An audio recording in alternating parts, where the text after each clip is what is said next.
Abra suas Bíblias no livro de Jó, capítulo de número 2. A paz do Senhor para os irmãos chegaram mais tarde.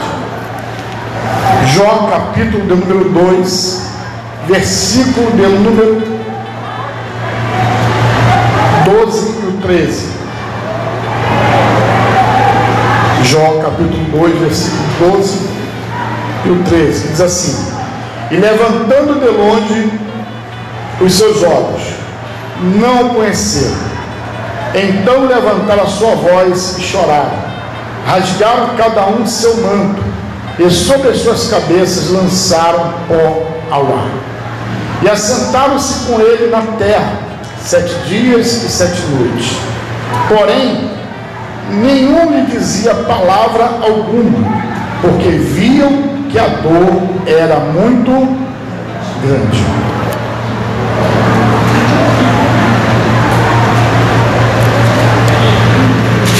Glória a Deus. Amados e queridos irmãos, o livro de Jó é um livro que existe uma discussão teológica muito grande acerca do livro de Jó. O livro de Jó, a autoria dele é creditada a Moisés. Mas só que essa discussão teológica que existe no livro de Jó é acerca de que se essa história de fato é real ou se essa história é uma história fictícia. Se ela é real ou não, somente no céu, na glória, nós vamos ter a oportunidade de perguntar ao Senhor se essa história é verdadeira ou não. Mas o que eu quero dizer para você nessa noite, que não importa se essa história ela é apenas fictícia, é uma história apenas ilustrativa, ou se de fato ela é real, não importa. O importante é a noção, a mensagem que ela traz para os nossos dias. Observe que Jesus também, ele falava em parábolas. Há muitas passagens que Jesus dizia e que a gente fica até na dúvida: será que é verdade? Será que é uma ficção? Como, por exemplo, o homem rico e Lázaro. Quando o homem rico estava lá no Hades, ele levantou os seus olhos e viu Lázaro aonde? No seio de Abraão. E ele pediu para que Lázaro molhasse ao menos a ponta do dedo para poder ir refrescar a sua boca. E ele não podia, porque havia um abismo muito grande entre eles. Observe que a gente não tem certeza se essa história que Jesus contou, se realmente ela é uma história fiel, aconteceu, ou apenas era o quê? Uma alegoria. Eu prefiro acreditar que era uma história fiel, porque tratando-se do mundo espiritual, ninguém melhor do que Jesus para poder nos revelar o que acontece no mundo espiritual. E aqui no livro de Jó, o que me chama muito a atenção é que hoje, eu tenho falado isso direto, nós estamos fazendo aqui esse ano, o ano do concerto, consertando o altar. E o que me chama muita atenção é que hoje estamos vivendo um evangelho, eu venho falando isso daqui diversas vezes, em que o pastor não pode falar nada. Se o pastor falar alguma coisa, a pessoa logo diz: esse pastor está pregando contra a minha vida. Hoje nós estamos vivendo o evangelho. Jorge, bota um pouquinho mais de som para mim, por favor. Som, obrigado. Bota ali o retorno em cima. Nem cima, filho. Primeiro, nem cima vermelhinho. Isso. Obrigado. Hoje nós estamos vivendo o evangelho que parece que os crentes são aquelas crianças que quando vai para o shopping e diz assim para a mãe: mãe, eu quero aquele brinquedo ali. Aí a mãe diz assim: não vou lhe dar o brinquedo não vou lhe dar isso. Mas não vou lhe dar isso. E a criança, ela se joga no chão, se bate, né, se esperneia. Eu já fiz isso com a criança, viu? Alguém já fez isso aí? Não estou me santo? Eu sou pecador, porque eu fiz. Viu? Mas hoje nós estamos vivendo o evangelho assim.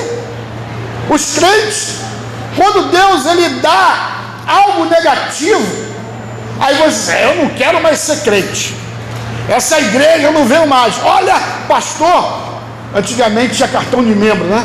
Estou entregando meu cartão de membro. As pessoas não aguentam a aprovação. Observe que Jó, ele era um homem rico, um homem abençoado, um homem onde ele tinha uma grande soma de bens. A Bíblia diz que Jó era o homem mais rico da banda do Oriente. Jó era um crente que não precisava de nada. Jó era um crente assim extremamente abençoado, era um crente que ele tinha tudo na vida. Jó ele tinha uma família maravilhosa. A Bíblia diz que Jó tinha 7 filhos e 3 filhas. Aí hoje de manhã eu estava meditando aqui nessa passagem. Aí quando eu comecei a ler que os filhos de Jó, eles se revezavam entre si para poder fazer aquela reunião de família, e eles ainda levavam as suas irmãs. Observe que eles tinham harmonia, eles estavam juntos o tempo todo, e eles ainda tinham a consciência que eles revezavam entre si para não ser pesado para ninguém. Aí eu me lembrei, sabe de quem? Da família de Davi. A família de Jó se reunia e era uma bênção. A família de Davi se reunia e era apenas contenda, era briga, né? Teve estupro na família, teve assassinato de irmão. Isso quer dizer que Jó, ele era tão abençoado que ele também sabia criar os seus filhos. E Jó, ele ainda tinha uma outra questão. Jó, quando seus filhos se reuniam, Jó não estava lá, Jó não sabia o que estava acontecendo. Aí o que Jó fazia? Jó oferecia sacrifícios e holocaustos pelos seus filhos, porque o temor de Jó com Deus era tão grande que ele tinha medo dos seus filhos pecarem, fazer alguma coisa e magoar Deus. Então Jó prontamente ele já oferecia o sacrifício, porque se porventura alguém tivesse pecado, aquele pecado era o quê? Encoberto. Então Jó era um homem tão abençoado, né? Jó era um homem vivia tanto na graça, no favor imerecido de Deus, que Satanás, num belo dia, quando os filhos de Deus se apresentavam, lá ele estava no meio. E Deus olhou para Satanás e disse assim: Satanás, de onde tu vieste? Ah, eu vim circundar a terra e passear por ela. Viste meu servo Jó? Viste meu servo Jó?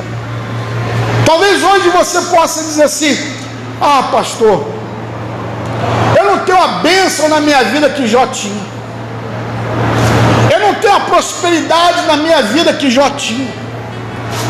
Aí eu te pergunto: quem te disse que dinheiro é tudo na vida?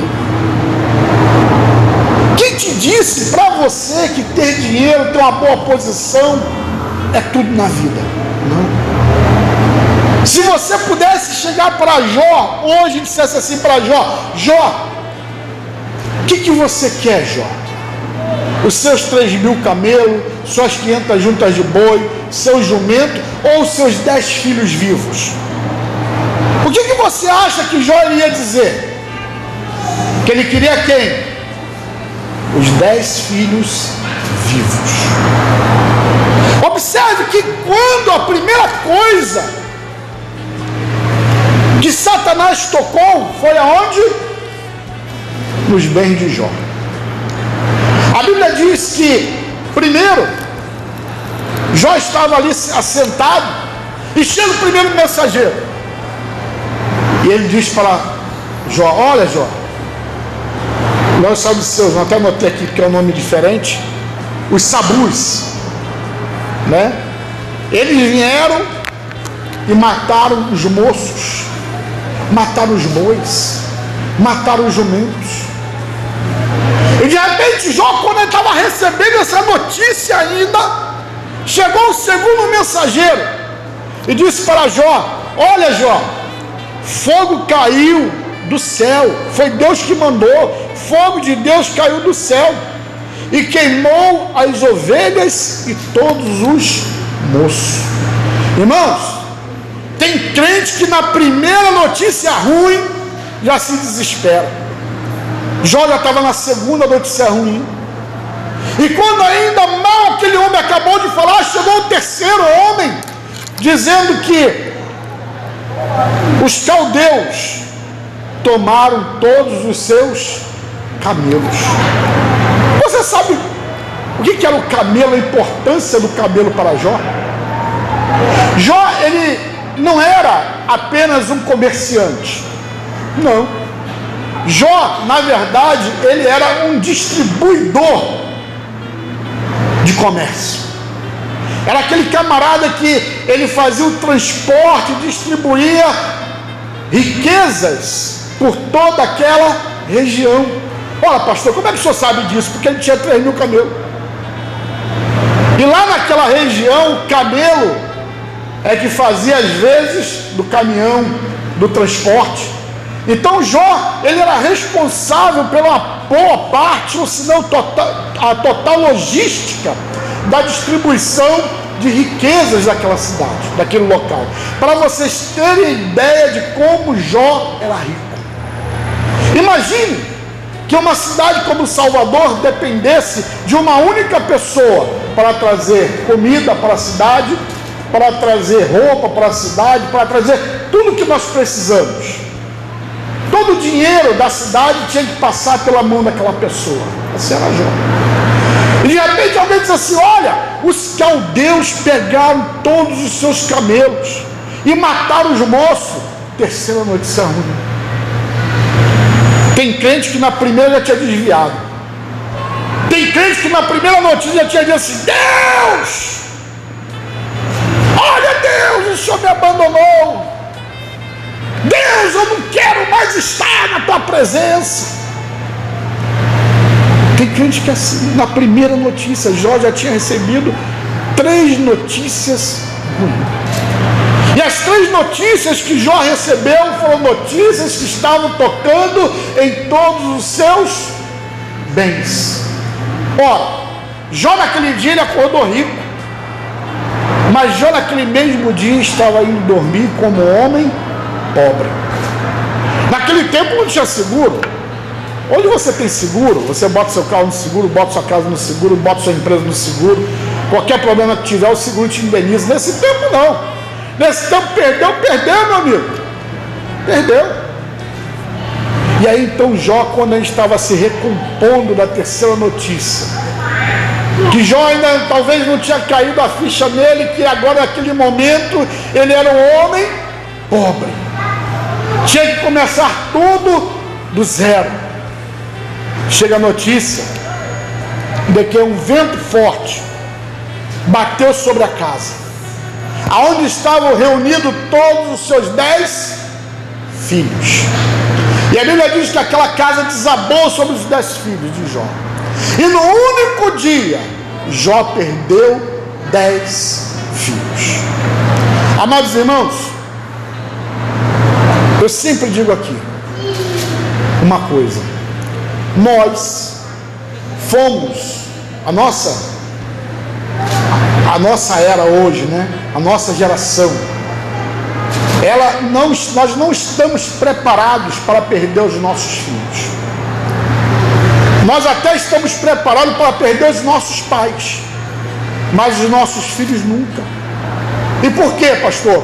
Porque na nossa mente, pela questão biológica, pela questão cronológica, aí nós entendemos que nós, por nós sermos mais velhos, primeiro nós iremos morrer e depois os nossos.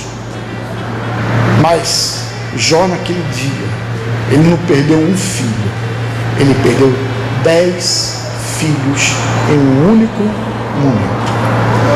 Por isso que eu li aqui no versículo 2, esse finalzinho que diz: e assentaram-se com ele na terra 7 dias e 7 noites, porém nenhum lhe dizia palavra alguma, porque viam que a dor era muito. E nisso, Jó como homem perfeito, Jó como homem que agradava a Deus, Jó como homem que vivia na presença de Deus, Jó em nada reclamou, Jó em nada murmurou. Jó ele continuou firme, continuou temente, Jó continuou a sua vida como era, da mesma forma antes de perder todos os seus bens. Mas aí, o adversário, Satanás, ele não satisfeito, ele volta diante de Deus e diz assim: é fácil, está lá, ainda tem saúde. Deus disse: mas ele perdeu tudo. Tira a saúde dele, para ver se ele vai murmurar. Aí Deus permite, diz para ele, para Satanás: olha, não toque na vida dele. E a Bíblia diz então que Jó foi ferido de uma doença, uma chaga mortal. E ele então, cheio de chagas, já não tinha mais nada, já não tinha bens, não tinha como se tratar, não tinha mais nada. Só lhe sobrou o quê? Um pedaço de telha, um caco de telha para ele se coçar. E assim então foi a vida de Jó. E Jó então nessa angústia, Jó diante de tal situação, a mulher diz assim: amaldiçoa esse teu Deus e morre. Qual foi a resposta de Jó para ela? Tu falas como uma louca. Porventura Deus não me deu o bem e agora me dá o mal, por que eu não vou aceitar? Mas hoje eu estava meditando aqui nessa passagem dessa mulher. A grosso modo, quando a gente olha assim, essa mulher de Jó não é crente não. Essa mulher de Jó, eu até vim pregação, é uma pedra de tropeço na vida de Jó. Não, ela sabia que tudo que estava acontecendo na vida de Jó estava atrelado no mundo espiritual. Aquela mulher, ela tinha entendimento que se Jó murmurasse, se Jó falasse, era o que bastava para Jó morrer. Mas ela, como mulher de Jó, ela viu a aflição de Jó tão grande, ela viu o sofrimento dele tão grande, que talvez ela quisesse poupar aquele sofrimento dele, disse assim para ele: amaldiçoa esse seu Deus e morre. Porque às vezes tem luta que nós passamos na vida, tem problemas que nós passamos na vida, que parece que a morte é o melhor caminho, a melhor solução. E nisto hoje, nós estamos vivendo uma geração, um século do suicídio. Estamos vivendo um tempo que é mais fácil as pessoas se matarem, tirarem as suas vidas, do que confiar plenamente no Senhor. Estamos vivendo um tempo onde Satanás tem trabalhado incansavelmente para destruir principalmente a juventude. Eu estava comentando até esses dias em casa que antigamente, quando nós éramos crianças, a gente brincava na rua, era pique-tac, tem outro nome que eu sei, era pique-tac, pique-lateiro, pique-bandeira, aquela brincadeira de criança de rua, né? Pique-cola, pique-estátua, tinha opção, né? Aqui tem outro nome. Qual o nome, André? Percula, vamos de percula. Pois é, aí chama pique. Aí quando, eu lembro como hoje, aí quando eu entrava dentro de casa, 9h30, 10 horas da noite, já tinha corrido o Pai Dedéu, já estava cansado. Aí minha avó dizia assim: olha, Rio de Janeiro é frio, né? Ainda mais nesse tempo. Hoje estava calor, mas geralmente é frio. Lava os pés para não dormir com o pé sujo. A gente brincando descalço na rua, né? Lava os pés. Aí lavava os pés e não tinha esse negócio de deitar na cama, ficar sem sono. Não tinha esse negócio de criança tomar remedinho, gotinha para dormir, valeriano, essas coisas, porque não tem sono. Não! Antigamente, quando nós éramos crianças, você já batia na cama e dormia. E por quê? Porque nós tínhamos uma infância. Antigamente, a gente chegava da escola, ia soltar pipa, ia jogar bola, às vezes ia dar uma topada quem joga bola, né? Aí o tampão do pé saía, né? Aí depois você vê com o pé sangrando, sua mãe vai apanhar. Eu caía de bicicleta, me ralava todo. Hoje você não vê mais isso. Hoje as crianças, elas estão entregues a produtos eletrônicos, as babás eletrônicas, porque nós como pais não queremos mais perder tempo e nem nos aborrecer com os nossos filhos. Criar filho, meu irmão, é perder tempo assim, entenda, entre aspas. Criar filho é ter dor de cabeça, é se chatear. Lá de casa, de vez em quando, se chateia, porque é criança, normal. E nisso, o diabo hoje tem trabalhado em tantas dificuldades na vida do crente, que hoje, o primeiro pensamento que esse pessoal sopra aí é: se suicida, acaba logo com isso. Aí você pode dizer: final do culto aqui, o pastor vai chamar a gente aqui e vai orar igual lá no final do livro de Jó: eis que Deus nesta noite está mudando teu cativeiro. Não vou não. Sabe por que eu não vou? Você está na prova, é porque Deus está te aperfeiçoando. Ei, pastor, está doendo, mas é para doer, porque Deus está trabalhando na tua vida para te ensinar alguma coisa. Observe que Jó havia perdido tudo. Jó havia perdido os seus bens, os seus filhos. Só lhe sobrou o quê? Um caquinho de telha. Meu querido, tem momento na nossa vida que Deus vem e tira mesmo. Tira. E a gente não entende porque que Deus tirou aquilo. A gente não entende porque que Deus está fazendo aquilo. Agora eu quero dizer uma coisa para você: tudo que nós passamos, todas as provas, tudo é um processo que nós estamos passando para nos aperfeiçoar. A gente fala assim: pastor, mas Deus levou meu filho, pastor, Deus levou minha mãe, Deus levou meu pai, eu ainda jovem, eu não entendo porque que Deus fez isso. Eu também não entendo, mas Ele entende. A forma como Ele trabalha na vida de um não é na vida do outro. Por que alguém passa tanto sofrimento? Por que alguém derrama tantas lágrimas e outros não? Deus é injusto? Não. É porque, imagine, eu falei 4 mensageiros. Tem crente na igreja que, se o mensageiro bater ali na porta, já se desviou. Só veio o cara falar o que foi.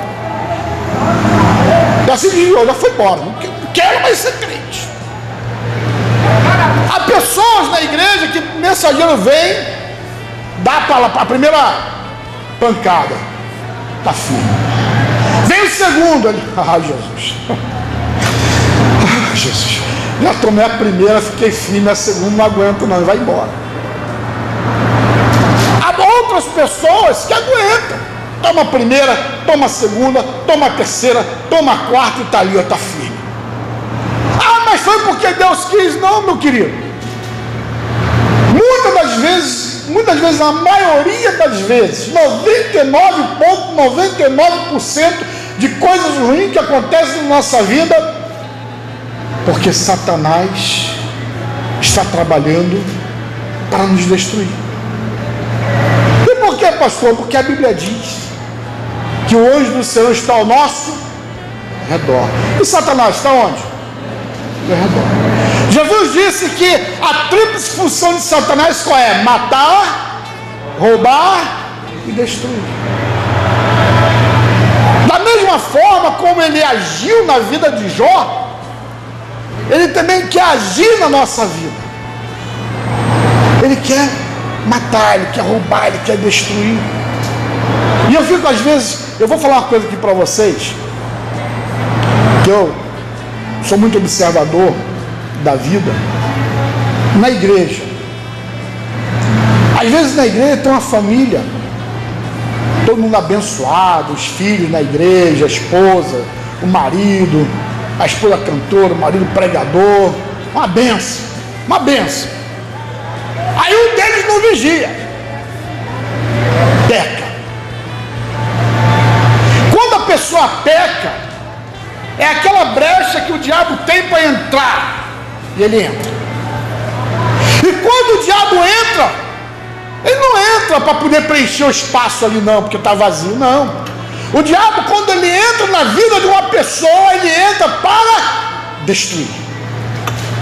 E de repente aquela família na igreja que estava ali, todo mundo junto, em comunhão, cantando, adorando, tomando santa ceia, crentes fiéis, mas porque alguém deu uma brecha, Satanás entrou. E aí, só que Satanás, ele não vai destruir só a vida de quem pecou, não. Satanás, ele vai destruir a vida de todos que estão ali. Aí vocês podem parar para observar que aí um desvia, outro desvia, aí outro desvia, e aquela família que estava todo mundo unido ali, servindo a Deus, daqui a pouco estão todos esfacelados, cada um para um lado, por causa da ação do diabo. E às vezes é como eu falei, a gente pega o livro de Jó. Ah, pastor, não acredito no livro de Jó não, porque esse daí, o livro de Jó é uma poesia, é um livro romântico, é um livro de ficção, isso não aconteceu. Não vou nem discutir com você se é real ou não. O que eu quero discutir com você e dizer para você nesta noite, que Satanás, ele não brinca de Satanás. O diabo, ele não está brincando com você. Olha, eu sou o diabinho, viu? Não se importa comigo nunca, eu não vou fazer nada para você. Ele vai destruir a tua vida. A função dele é essa: destruir, acabar. Ah, pastor, mas eu estou no meio desse problema agora, meu querido. Se você está aguente, observe que Jó, em nada Jó murmurou, e nada Jó agravou a Deus, e nada Jó colocou a culpa em cima de Deus. Jó poderia dizer assim: ah, Deus, perdi tudo, perdi meus filhos, Deus agora me mata. Nem isso ele fez. E hoje, amados irmãos, vivemos um evangelho, como eu volto, friso e falo, que nós não queremos suportar a dor. Eu estava essa semana nas mensagens, aí eu fico lendo a Bíblia, meditando o que eu vou falar, e aí eu estava lembrando, pegando aquela mensagem que eu estava lendo, não lembro agora se foi 1 Coríntios, 2 Coríntios, que Paulo falando que as dores de Cristo, ele também traz em seu corpo. E eu sempre digo, existe uma mensagem muito errada. Eu disse para a Nicole, foi ontem, antes de ontem: buscai primeiro o reino de Deus e a sua, e todas as demais coisas vos serão acrescentadas. Só que hoje as pessoas trocam. Primeiro eu quero os meus bens, primeiro eu quero ser abençoado, primeiro eu quero isso, eu quero, mas não dá nada em troca para Deus. Quando você pensa que você vai poder dar algo para Deus, você não dá nada. Às vezes nós nos enganamos, irmãos, achando que Deus quer dinheiro. Deus não quer dinheiro. A contribuição é para manter a igreja. Só isso. O que Deus quer de nós é que nós possamos ter uma vida voltada para Ele. Ah, pastor, eu não consigo, eu não sou perfeito. Eu também não sou, também não. Alguém é perfeito aqui? Se for, toma cuidado aí, que você pode sair dali, quando sai na porta, aí para ali um anjo ali, para uma carruagem de fogo. Quando alguém te procurar, o anjo já te deu um pontapé, te empurrou lá dentro, a carruagem subiu, você subiu. Se tiver alguém perfeito, é mais ou menos assim que acontece. Mas todos nós estamos em quê? Em um processo de santificação. Mas isso também não quer dizer que vai ser a brecha para você pecar. Ah, pastor, como eu estou no processo de santificação, não, meu querido. Como nós estamos no processo de santificação, nós temos que buscar a santificação cada dia. E sabe de uma coisa que eu tenho aprendido e que se fala muito em direito? Diz assim: melhor pecar pelo excesso do que pela falta. Quando a gente vai escrever uma peça, qualquer coisa para o juiz, a gente sempre está com isso na mente. Melhor você ir no excesso, escrever mais do que escrever menos. E às vezes na nossa vida cristã é melhor você dizer assim: olha, eu não vou fazer isso porque é pecado. Não, na Bíblia não está nem escrito que é pecado. Mas calma aí, se isso aqui que eu vou fazer pode me levar a pecar, melhor eu não fazer, do que você fazer e depois pecar e perder a presença de Deus. Porque para o homem, para a mulher que conhece, tem o Espírito Santo de Deus na sua vida, a pior coisa é perder a presença de Deus. Observe que Jó perdeu os bens, Jó perdeu os filhos, Jó perdeu a saúde. Só restou o quê? A mulher dizendo para ele amaldiçoar Deus e morrer, e 3 amigos chatos que ficou ali em cima dele o tempo todo, falando: você pecou, você pecou, você pecou. Ele não tinha pecado em nada. Só restou para ele isso. E um monte de cinza para ele sentar em cima, e um caco de telha para ele ficar se coçando. Mas observe que Jó, ele não perdeu uma coisa: a presença de Deus na vida dele. Então, meu amigo, meu irmão, minha irmã, você pode perder tudo na sua vida. Você pode perder filho, pode perder mãe, pode perder pai, pode perder marido, pode perder esposa, pode perder carro, pode perder casa, pode perder dinheiro, você pode perder tudo. Você só não pode perder uma coisa na sua vida: a presença de Deus na sua vida. Só isso. É o que você tem que guardar, é o que você tem que esconder dentro de você, lá dentro. Porque se você perder a presença de Deus, observe o que Deus disse para Jó: não toque na vida dele. Porque quando a gente perde a presença de Deus, a gente vira tipo um zumbi ambulante. Você está até vivo ali, mas só está só o corpo. Porque aquela vida que fluía de você, aquela água viva, o pão da vida que você tinha, o desejo de falar de Jesus para os outros, você já não tem mais. Porque você perdeu a presença de Deus. Portanto, meu irmão e minha irmã, se nesta noite você tem passado pelo processo, saiba que esse processo é um processo de cura, é um processo que vai te levar além de uma comunhão maior com Deus. Eu tenho certeza que a fé de Jó, ao final de tudo, foi muito maior do que quando ele começou. As pessoas falam muito que lá no final Deus restituiu em dobro a Jó. Verdade.